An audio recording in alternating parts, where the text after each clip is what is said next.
आपण पाहतोय की सध्या संपूर्ण वारकरी आहे तो विठ्ठल रुक्मिणीच्या जयघोषामध्ये दुमदुमलेला पाहायला मिळतो। या पालखीमध्ये सहभागी होते।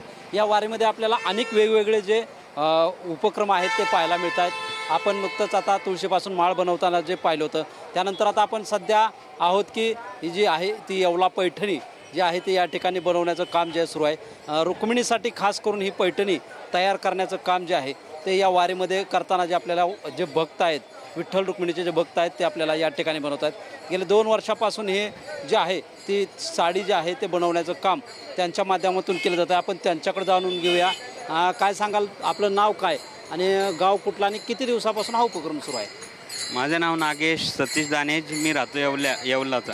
तर मग जी टॉकीजकडनं मी आलेलो आहे पैठणी साडी बनवायला। आळंदी ते पंढरपूरपर्यंत वारीमध्ये पैठणी साडी तयार करणार आणि वारकरी जे त्यांच्याकडनं पण आम्ही मदत घेणार की ते पण 2 धागे विणो पैठणी साडीचे आणि ते बी आमच्यासोबत वारीत 2-2 धागे विणत जाईल।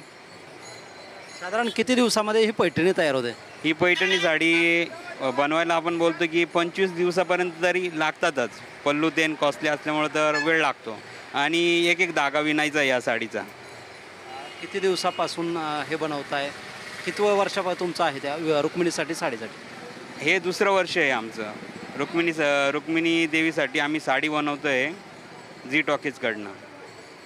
काय आनंद होतोय याबाबत तुम्हाला? यामध्ये मला पहिल्या दिवशी असं वाटलं होतं की नाही आपण थांबू शकत नाही, पण ज्या दिवशी मी पैठणी साडी विणायला लागलो आणि वारकरी पण त्यांना पण खूप आनंद होतोय की आम्हाला 2 धागे विणायला मिळत आहे, ते पण लय खुश आहे। मला मग असं वाटलं की आपण थांबावा, नाही जावा।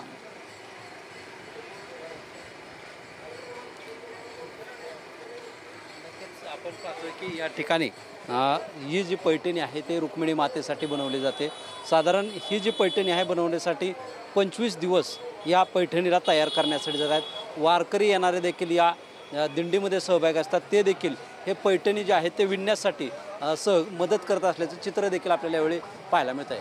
कॅमेरामन सुशांत राऊतसह शीतलकुमार मोटे, TV9 मराठी, नातेपुते, सोलापूर।